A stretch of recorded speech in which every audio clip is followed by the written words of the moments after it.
pense que l'élément majeur qu'il manque dans la chaîne, dans la supply chain globale, ce sont les PME. Parce que aujourd'hui, on s'aperçoit que l'EDI, en particulier dans le monde de l'automobile, a contribué au succès de cette industrie.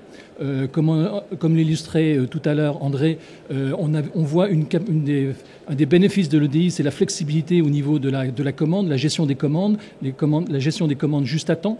Mais ça, on parle de constructeurs, on parle de la livraison de la voiture sur la chaîne finale, on parle des échanges, des liens informatiques et EDI, informatiques donc, entre le constructeur et le fournisseur de rang 1.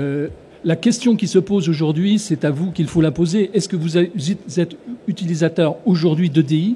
Est-ce que vous utilisez facilement l'EDI? Est-ce que l'EDI, combien vous coûte l'EDI? Et c'est la question que s'était posée, par exemple, entre autres, la Commission européenne il y a 2 ans, en 2009, à l'occasion, je dirais, d'une démarche vers les PME pour mieux intégrer de façon globale les PME dans la supply chain numérique, les PME de l'automobile, mais également les PME du transport, les PME du textile.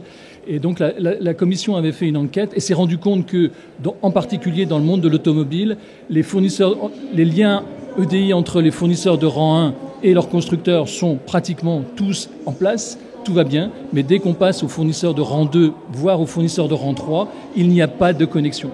La question était de dire maintenant comment peut-on aller plus loin pour mieux intégrer les PME, c'est-à-dire vraiment faire de l'EDI avec elles. Et donc ça a été le projet lancé par la Commission. Ce projet s'appelle Autogration, dans le cadre d'un appel d'offres européen. Le maître d'œuvre de ce projet, c'est Odette International. Odette, très brièvement, c'est l'organisme de normalisation des échanges dans le monde de l'automobile.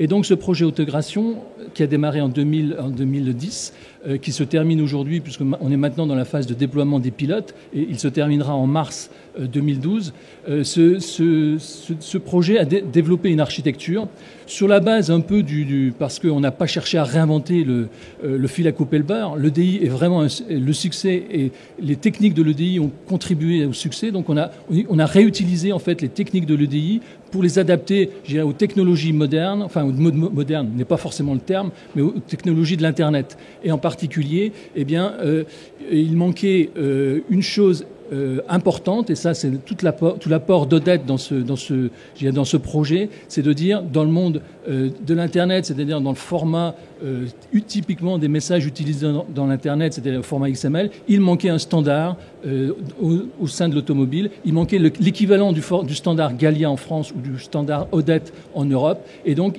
ce standard-là devait, je dirais, exister. Aujourd'hui, l'EDI ne doit pas coûter à la PME, et pour qu'elle ne coûte pas à la PME, il faut lui fournir, je dirais, les outils de connexion et la gestion de connexion.